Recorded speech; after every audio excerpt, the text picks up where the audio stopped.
à toutes et à tous et bienvenue. Je suis ravi de vous retrouver pour cette nouvelle émission en compagnie aujourd'hui de deux invités que je vais vous présenter dans un instant. Et on va parler avec eux du livre qu'ils ont chacun publié récemment. C'était en 2017, l'année dernière.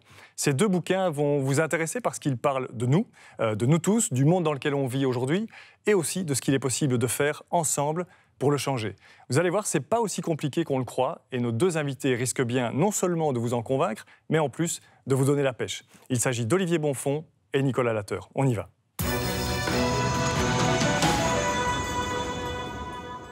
Et on commence donc avec Olivier Bonfons. Salut Olivier, merci d'être avec nous en plateau pour nous parler de ton livre. Tu es économiste au CEPAG, le Centre d'éducation populaire André Genot, et tu as publié en 2017 aux éditions du Cerisier ce livre que je vous montre, « Il faut tuer Tina ». Et Tina, c'est bien sûr « There is no alternative ».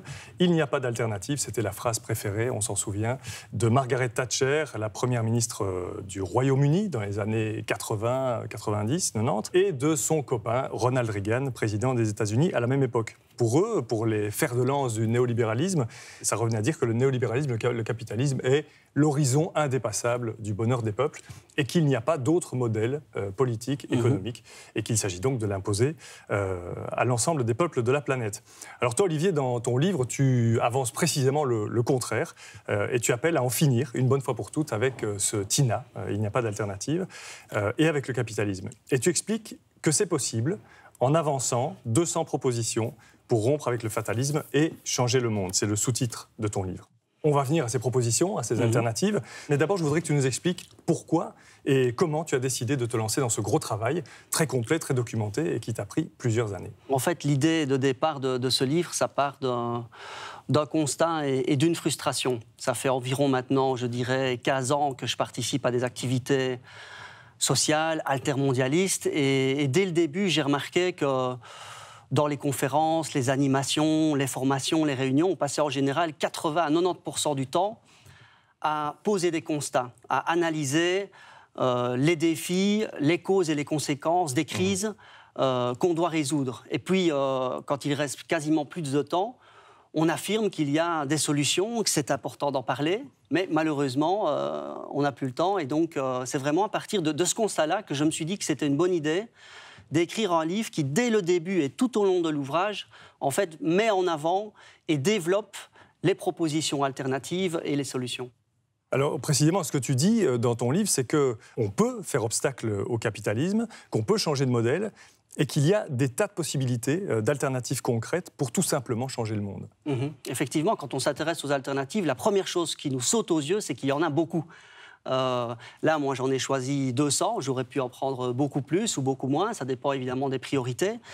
Mais ce qui est très clair, c'est qu'il existe partout dans le monde des propositions très concrètes pour réduire les inégalités, pour diminuer drastiquement la dette publique, pour remettre les banques et la finance à leur place, pour développer les énergies renouvelables, pour avancer enfin vers une véritable démocratie. Donc ces propositions-là, clairement, elles existent, quoi.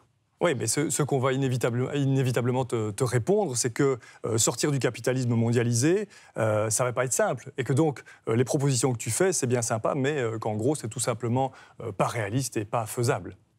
Oui, mais justement, là, enfin, ceux qui liront peut-être le livre se rendront compte que la plupart des propositions qui sont dans le bouquin, en fait, elles sont très simples, cohérentes, crédibles, et elles pourraient être mises en œuvre s'il y avait du courage et de la volonté politique. Mais en fait, il y a encore mieux. C'est qu'on a remarqué avec la trentaine de personnes qui m'ont aidé à écrire ce livre, on a mis 7 ans à le produire, que beaucoup des alternatives qui sont présentes dans ce livre, en fait, ont déjà été mises en œuvre à différents endroits de la planète, dans le passé ou carrément aujourd'hui même à différentes échelles. Et donc ça, c'est vraiment une chose qui est très importante à mettre en évidence. D'ailleurs, c'est le deuxième axe du bouquin. Il y a le premier qui est de montrer qu'il y a des alternatives, de les développer, de les mettre en évidence, de les articuler les unes avec les autres. Et le deuxième axe, c'est de montrer que ces propositions-là, ce n'est pas juste des slogans abstraits, qu'ils peuvent réellement se concrétiser sur le terrain et aboutir à des victoires en faveur des populations. Et ces victoires-là, tu les appelles les bonnes nouvelles.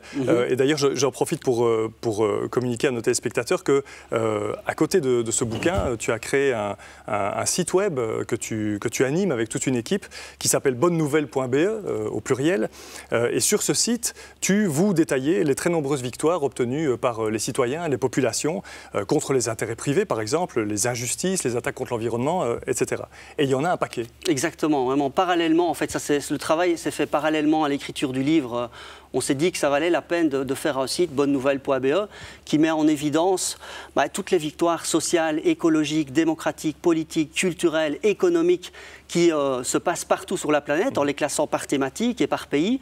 Et en fait, au début, avec mes amis, on se disait, bon, vu le monde totalement fou et aberrant dans lequel on vit, et totalement injuste, si on trouve une victoire, une bonne nouvelle par mois, on sera déjà content. Et en fait, ça fait maintenant plus ou moins 3-4 ans qu'on publie quasiment une victoire tous les 2 jours. Et ça montre vraiment une chose très importante, c'est qu'il y a énormément de choses très intéressantes qui se passent partout sur la planète, et je pense que c'est très important de les connaître, de les faire connaître, parce que ça peut vraiment être des sources d'inspiration pour nous, des poids d'appui pour appuyer des mouvements sociaux, et aussi ça lutte contre le fatalisme ambiant, contre cette fameuse expression « Tina, il n'y a pas d'alternative ». Quelques bonnes nouvelles en Belgique, comme ça, au débeauté. Il y en a une très récente qui est vraiment intéressante et dont on n'a pas du tout assez parlé. C'est la victoire des travailleuses face à la multinationale de Lidl qui s'est passée en mai 2018. Donc après moins de 2 semaines de grève et de dépôt de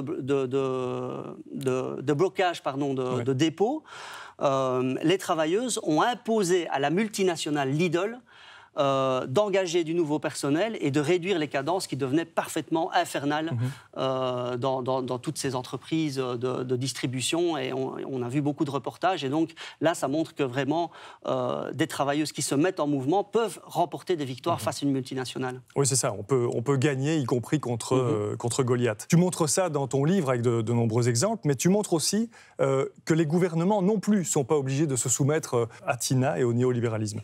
Alors, tu cites plusieurs exemples dans le bouquin de gouvernements qui ont refusé de se soumettre aux puissances économiques et financières et qui ont mis en œuvre des politiques sociales, environnementales, économiques alternatives. Alors tu parles de pays d'Amérique du Sud, mais pas seulement. Oui, en tout cas, c'est sûr que ces dernières années, en Amérique latine, il y a vraiment eu des gouvernements appuyés par leur population qui ont osé mettre en œuvre des politiques anti-Tina, anti-austérité, anti-néolibérale, avec des succès tout à fait certains. Je pourrais en donner en tout cas 2 ou 3. Le premier, la Bolivie, avec l'accession au pouvoir d'Evo Morales en 2006. Il a pris des mesures très fortes, notamment dans une série de secteurs, mais notamment dans le gaz, qui est le secteur principal économique en Bolivie et qui avait été privatisé dans les années 90. Bien, avant Morales, ce qui se passait, c'est que pour chaque litre de gaz qui était produit et exporté, l'État bolivien prélevait 18% de taxes et laissait à la multinationale 82%. Et en fait, quand Morales est arrivé, il a fait l'inverse. C'est-à-dire qu'il a pris 82% et que 18% est resté aux multinationales, qui sont restées, qui sont toujours là, qui continuent à produire. Mais grâce à cette unique mesure, le gouvernement bolivien a pu mettre en œuvre des politiques socio-économiques avec des résultats impressionnants que personne ne peut nier. Les investissements publics ont été multipliés par 10. Les dépenses sociales ont augmenté de 45%. La mortalité infantile a diminué, je crois, de 40%. Il a mis en place un système de retraite universel. Rappelons aux téléspectateurs que 3 personnes sur 4 dans le monde vivent dans un pays où il n'y a pas de sécurité sociale. Et cerise sur le gâteau, on est en Belgique, on parle beaucoup de l'allongement de l'âge de la pension. Eh bien, l'État bolivien a fait passer, grâce à cette mesure, l'âge légal de la pension de 65, non pas à 67 ans, mais à 58 ans. Il y a évidemment l'Équateur, un autre exemple très intéressant, où le gouvernement équatorien a mis en place un audit de sa dette, et puis il a annulé, suspendu le paiement des dettes qu'il considérait comme illégales et illégitimes, et il a pu, grâce à ça, imposer aux créanciers une forte réduction du stock de sa dette et utiliser les nouvelles marges de manœuvre économiques pour développer des politiques sociales. Pour développer des politiques sociales. Donc voilà, il y en a encore d'autres. On pourrait parler de l'Argentine et encore d'autres pays. Aussi, Et alors, si plus proche de chez nous, ça c'est très important aussi. Il n'y a pas qu'en Amérique latine que des choses intéressantes se passent. Bon, c'est pas dans l'Union européenne, mais en Europe, l'Islande, depuis 2008, a mis en place des choses très intéressantes. Et je peux en citer quelques-unes, mais d'abord, elle a refusé de sauver certaines banques, c'est-à-dire qu'elle a refusé de transformer des dettes privées spéculatives en dettes publiques. Elle a aussi poursuivi les banquiers qui étaient responsables de crimes financiers et de spéculations criminelles et les a mis en prison. C'est quasiment le seul pays au monde qui l'a fait. Et mieux que ça, après 2008, elle a repris le contrôle des mouvements de capitaux. Et très récemment, il y a, je crois, 2 mois, le Fonds monétaire international a sorti un rapport disant que la stabilisation et la relance de l'économie islandaise étaient notamment dues au fait que l'Islande avait repris le contrôle des mouvements de capitaux. Ça, c'est vraiment très important parce que c'est évidemment une des menaces principales qui pèsent sur les peuples européens en disant si vous faites mal aux multinationales ou à la finance, automatiquement les capitaux vont fuir. Mais la finance, l'Islande a prouvé qu'on peut reprendre le contrôle des mouvements de capitaux. Ok, mais alors comment est-ce que tu expliques que le néolibéralisme ne soit pas du tout en train de reculer en Europe? Au contraire, on assiste plutôt à un déferlement néolibéral partout en Europe. Ça, c'est vrai qu'à part l'Islande, pour l'instant, les gouvernements, la logique néolibérale reste totalement dominante dans l'Union européenne. Mais je dirais 2 choses. La première, c'est que ça ne veut pas dire qu'il n'y a rien qui se passe. En fait, il y a énormément d'alternatives et de propositions qui se mettent en place, mais pour l'instant, elles émergent plutôt, disons, du côté du mouvement social, du mouvement syndical, des citoyens ou du mouvement local avec les communes, notamment les communes espagnoles font des choses très intéressantes. Avec la relocalisation, etc. Voilà. Et puis la deuxième chose, et c'est vrai que ce n'est pas au niveau national et politique, mais la deuxième chose, c'est que je crois que ça va changer, et en tout cas ça peut changer, parce que si nos gouvernements européens aujourd'hui restent englués totalement dans le néolibéralisme, ça ne peut pas cacher le fait qu'il y a des dizaines de millions de personnes qui ont exprimé très clairement une envie de sortir de cette logique néolibérale et de ce système. Si on prend la France, le Royaume-Uni, l'Espagne, des dizaines de millions de citoyennes et citoyens ont clairement exprimé la nécessité et l'envie de rompre avec cette logique. On observe en effet que dans plusieurs pays, la gauche antilibérale est ou devient une force importante, mais on ne peut pas s'empêcher de repenser à l'exemple de la Grèce, où la gauche de gauche, dite radicale, est parvenue au pouvoir par les urnes, que la population a cru, et nous aussi avec elle, que l'alternative était là, qu'on avait peut-être tué Tina, et puis ça a été la douche froide. Oui, donc la question de la Grèce, effectivement, est très importante. C'est clair que l'expérience grecque a abouti à un fiasco politique et à un drame social. Mais de là, et ça c'est une erreur que beaucoup de gens commettent, je trouve, de là à tirer la conclusion que l'échec de la Grèce, c'est la preuve qu'on ne peut pas sortir du néolibéralisme, je crois réellement que c'est une grave erreur. D'abord, je dirais, c'est l'inverse. C'est le fait de continuer dans le néolibéralisme qui provoque automatiquement la dégradation des conditions de vie, l'explosion des inégalités, l'exclusion sociale, la précarité, etc. Donc, c'est l'inverse qui est vrai. Et puis, par ailleurs, c'est une première expérience. Il y a eu une énorme crise en 2009, et là, comme je l'ai dit, toute une série de populations ont commencé à dire il faut sortir de ce système et il faut voir la Grèce plutôt comme un échec, mais comme une première expérience. Évidemment, c'est très important de bien la connaître, de bien comprendre les erreurs qui ont été commises, notamment par le gouvernement de Tsipras, qui a négocié de manière totalement naïve et qui n'a pas voulu changer le rapport de force vis-à-vis des créanciers et de la Troïka. Mais donc, il faut analyser ça pour après comprendre les erreurs et ne plus les recommettre par la suite. Mais dans tous les cas, je pense, ce qui est sûr, c'est que l'histoire n'est pas finie.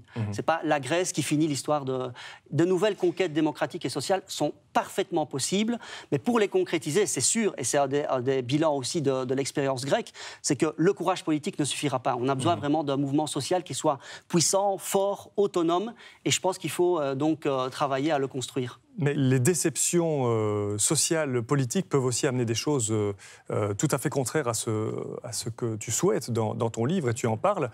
Tina et le néolibéralisme produisent l'injustice, les inégalités, la précarité, la guerre de tous contre tous, en fait, on l'a dit. Et donc, ils favorisent les mouvements et les idées d'extrême droite qui, eux, sont en progression constante. C'est aussi ça, Tina? Oui, donc ça, la montée de l'extrême droite ne peut pas échapper à nos yeux. Et on doit être très, très attentif à ça parce que c'est un réel danger. Et je pense que c'est le grand défi, c'est un des plus grands défis que les peuples européens doivent relever dans les 5-10 ans à venir. C'est de montrer qu'en fait, il est possible de sortir des différentes crises auxquelles on doit faire face, la crise économique, sociale, politique, démocratique, migratoire, non pas en stigmatisant les migrants ou les autres et en faisant monter les idées xénophobes et racistes, mais justement en créant de la justice sociale, en régulant la finance, en redistribuant les richesses. Et donc, en trouvant les moyens financiers pour accueillir dignement les étrangers et les réfugiés, pour développer les services publics, pour réduire collectivement le temps de travail et mettre en place toute une série de mesures progressistes, alternatives, très intéressantes, qui pourraient réellement être mises en place. Avis à nos téléspectateurs, il y en a 200 là-dedans, de propositions alternatives pour rompre avec le fatalisme et changer le monde. Vous savez ce qu'il vous reste à faire, donc il vous reste à vous plonger dans ce gros bouquin. Et d'ailleurs, Olivier, est-ce que ça n'est pas un petit peu rebutant, un aussi gros bouquin, pour les téléspectateurs qui nous regardent ? Oui, on m'a dit ça au début, c'est vrai que c'est un gros livre. Moi, je dirais deux choses. On a fait un gros travail parce que, comme je l'ai dit, il y a une trentaine de personnes qui m'ont aidé à écrire ce livre. On a fait vraiment d'abord un gros travail de pédagogie. L'idée de base, c'est qu'une personne qui n'a pas de formation en politique ou en économie ouvre le livre et comprenne tout ce qu'il y a dedans. Donc ça, c'est déjà une première chose. Et puis après, on a fait aussi un travail pour que ce livre soit un outil, en fait. C'est que tous les chapitres peuvent être lus indépendamment les uns des autres. Par exemple, si c'est la démocratie qui t'intéresse, bah, tu peux prendre le chapitre 15, qui est ici. Alors, tu as une petite citation. Et puis, la deuxième page, il y a chaque fois toutes les propositions qui sont développées dans le chapitre. Et donc, on peut aller tout de suite chercher les propositions. Donc, c'est vraiment un livre... à entrée multiple, en fait. Qu'on peut avoir dans sa bibliothèque et en fonction de l'actualité aussi, aller rechercher pour voir, face à un problème dont on parle dans l'actualité, voir s'il y a des alternatives et des propositions concrètes qui sont à mettre en évidence et à développer. Eh bien, merci beaucoup, Olivier Bonfons, d'être venu nous présenter ton livre. Je rappelle donc qu'il est paru aux éditions du Cerisier et qu'on peut bien sûr le trouver en librairie. Vous pouvez aussi le commander sur le site de l'éditeur, éditionducerisier.be, ainsi que sur le site web créé spécialement pour le livre. Et ça s'appelle ilfauttuertina.net. Merci Olivier, salut. Merci Yannick, salut.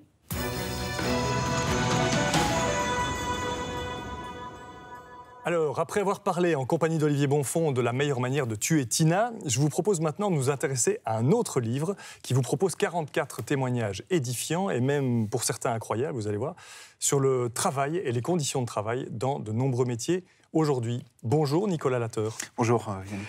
Nicolas, tu es sociologue et formateur au CEPAG, le Centre d'éducation populaire André Genot, et tu es l'auteur de ce livre, paru lui aussi aux éditions du Cerisier, et qui s'appelle « Travailler aujourd'hui, ce que révèle la parole des salariés ». Pour réaliser cet ouvrage, tu t'es longuement entretenu avec des dizaines de femmes et d'hommes, de travailleurs salariés, qui ont accepté de te confier leurs paroles, leurs témoignages. Ce sont des travailleurs d'horizons et de milieux professionnels très différents. Et je voudrais d'abord que tu nous expliques ce que tu es allé chercher à leur rencontre et pourquoi. Dans ce livre, Travailler aujourd'hui, ce que révèle la parole des salariés, il y a un point de départ qui est tout simple, mais qui est, je dirais, pour moi, à mon avis, gigantesque. C'est que quand il s'agit de parler du travail, c'est généralement pas les salariés qu'on entend. Dans le champ médiatique, dans le champ politique, ce sont plutôt ceux qui entendent exercer, organiser, régenter le travail et les conditions de travail qu'on entend. Et ce qui me frappe dans une pratique quotidienne avec des collègues en éducation permanente, c'est que quand on entend les salariés expliquer leurs conditions de travail, on n'a pas du tout la même chose que ce que l'on entend quand on écoute des personnes qui entendent organiser et régenter le travail. Je donne un exemple, on parle beaucoup aujourd'hui de l'équilibre, du nécessaire équilibre entre la vie privée et la vie professionnelle, par exemple. On parle d'une législation sur le travail faisable, le travail maniable, etc.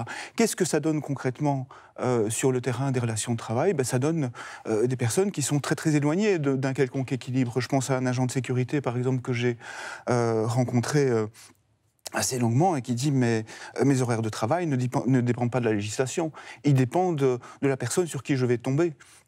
Est-ce que je vais tomber sur un employeur qui va m'imposer de faire une journée, puis une nuit, puis une journée, puis à nouveau une nuit, sans discontinuer? On est presque face à de l'arbitraire, là. Et on est effectivement dans une question qui est centrale sur tout le long du livre, sur la question des rapports de force. C'est-à-dire quels rapports de force vont permettre à des salariés de garantir des conditions de sécurité, des conditions de santé, mais aussi un pouvoir sur la qualité de leur travail. Quelles vont être les conditions qui vont pouvoir garantir ça? Ou quelles sont les situations qui vont, au contraire, compromettre l'exercice du travail et qui vont éventuellement aussi produire la dégradation des conditions de travail. Comment est-ce que tu l'as réalisé, ce livre? Il a fallu identifier des témoins dans plein de secteurs différents qui acceptent de parler de leur travail, de leurs conditions de travail, et ça, c'était pas forcément gagné d'avance.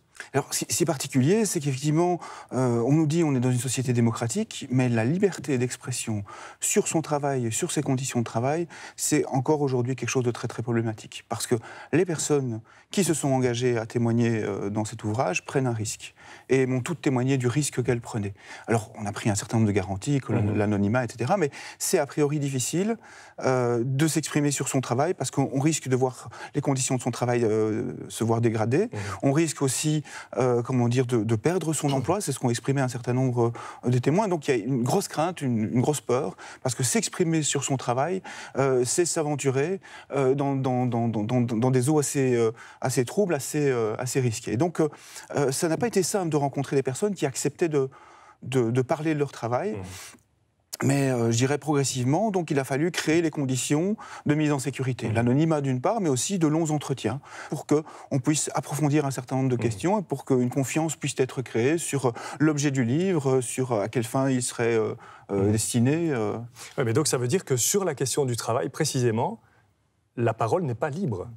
Alors, il a fallu réunir des conditions pour libérer une certaine parole, mais s'exprimer sur son travail aujourd'hui, à l'heure d'aujourd'hui, ça reste très très problématique. C'est-à-dire que des personnes peuvent se voir inquiétées, peuvent être inquiétées par leur employeur, par leur supérieur hiérarchique, parce qu'elles se sont exprimées sur leur travail, leurs conditions de travail. Est-ce que tu fais le parallèle avec le fait que, de manière générale, dans les médias, on ne voit pas le travail, on ne voit pas les travailleurs, on ne montre pas le travail en train de se réaliser, comme s'il n'existait pas, comme si on le faisait disparaître de la réalité médiatique. Tu fais un parallèle ? Il y a clairement une question politique qui est posée ici, c'est qu'on est citoyen, mais en dehors de son travail. Mais une fois qu'on exerce son travail, il n'y a aucun statut juridique qui reconnaisse que le travailleur peut débattre, délibérer sur les finalités de son travail, c'est-à-dire à quoi sert ce que je fais. Et il n'y a aucune garantie non plus qu'il puisse débattre des moyens qu'il a pour le réaliser. Et ça va être central. Je donne un exemple dans le travail infirmier. Les finalités du travail, c'est le soin. Mais parfois, avec le nouveau management, la finalité du travail, c'est de réaliser un certain nombre de soins, d'actes techniques, dans des délais très serrés, qui vont compromettre la qualité du soin.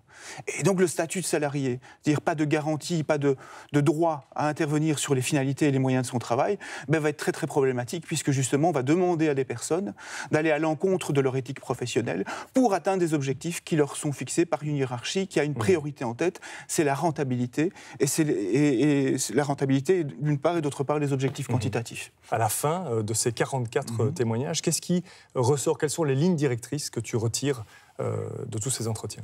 Pour moi, pour synthétiser les choses, je retiendrai 3 grandes lignes directrices. Une première, c'est à quel point les salariés, tous secteurs confondus, hommes, femmes, ouvriers, employés, cadres, travailleurs de la fonction publique, à quel point les salariés sont engagés pour redéfinir les finalités de leur travail. C'est-à-dire alors, redéfinir les finalités de son travail, c'est par exemple quand quelqu'un qui fait le ménage chez les personnes, une ouvrière en titre-service, dit « mon travail, c'est certes faire le ménage, mais c'est assurer du lien social, parce que je rends visite à des personnes qui sont complètement isolées socialement. Et donc mon travail, il a aussi une autre finalité.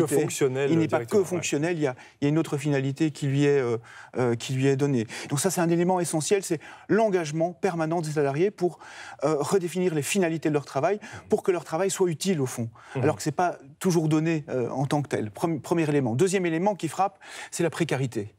Une précarité qui va concerner les conditions de travail. Des personnes, une travailleuse d'un fast-food dit moi si j'étais sans arrêt confronté à la stratégie qui s'appelait gagner en RH, donc gagner en ressources humaines. Ça veut dire quoi, gagner en ressources humaines dans ce restaurant fast-food? Ça veut dire que on peut changer mon horaire à la dernière minute. Je vais faire 4 heures aujourd'hui, il n'y a pas beaucoup de clients, on me dit tu fais 1 heure aujourd'hui et tu en feras 3 heures demain. C'est tout à fait hors législation, on peut tout à fait refuser. Mais si on commence à refuser un certain nombre de fois, là, on se fera inquiéter. On sera affecté à un restaurant différent, plus éloigné de son domicile. Et donc, on créera une vie infernale aux salariés pour finalement, généralement, le pousser à la démission. Mais la précarité, c'est aussi une précarité plus subjective.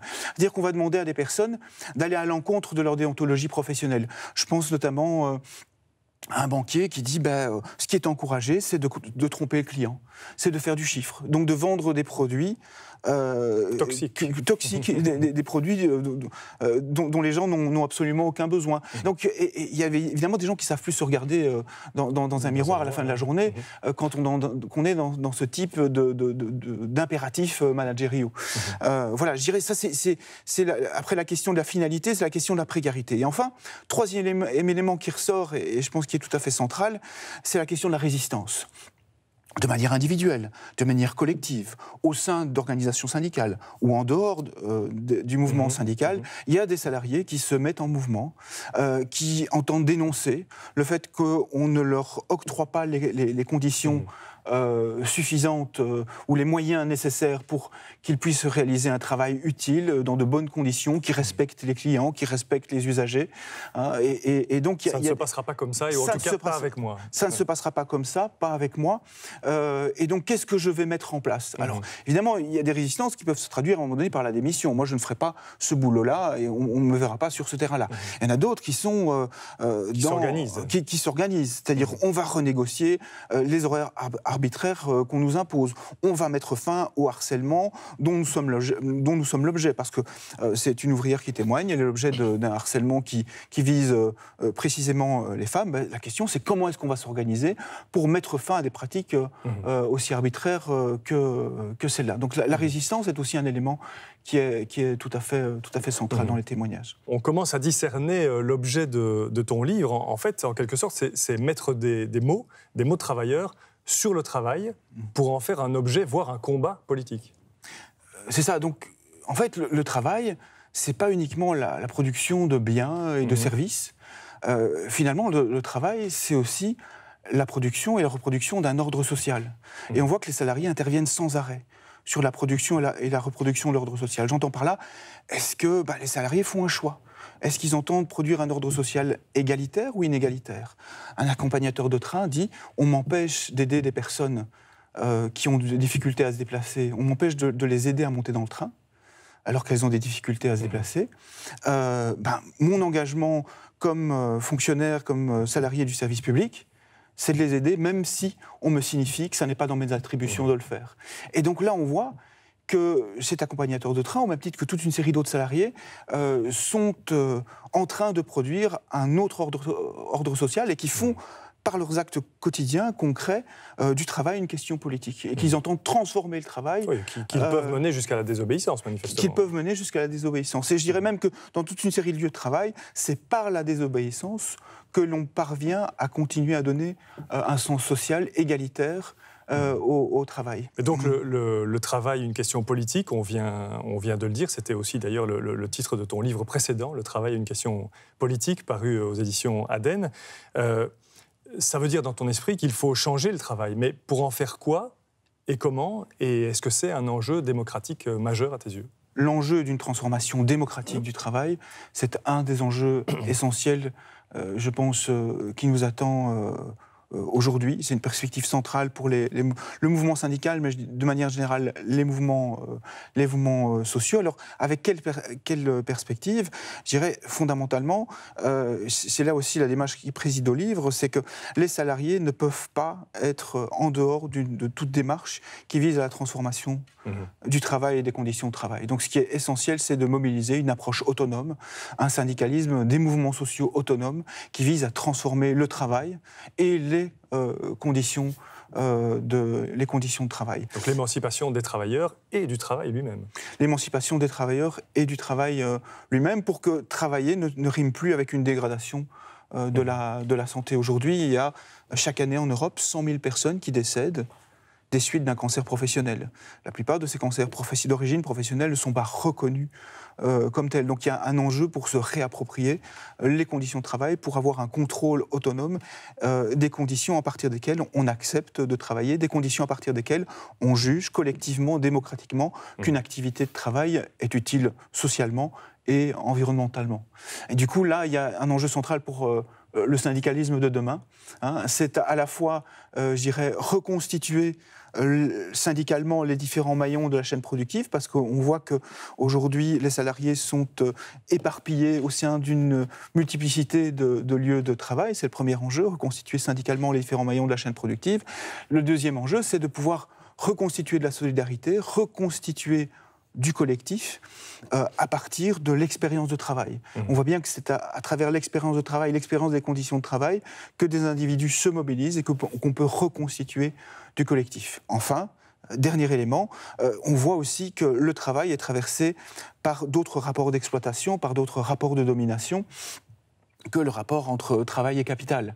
Les rapports d'inégalité entre hommes et femmes, les rapports d'inégalité sur base de l'origine ethnique traversent très très fortement le travail. Et donc, dans les mouvements sociaux, on a aussi besoin évidemment d'inclure ces dimensions pour que, je dirais, il y ait à la fois une lutte des classes qui ne fasse pas de l'ombre non plus à une lutte féministe et antiraciste.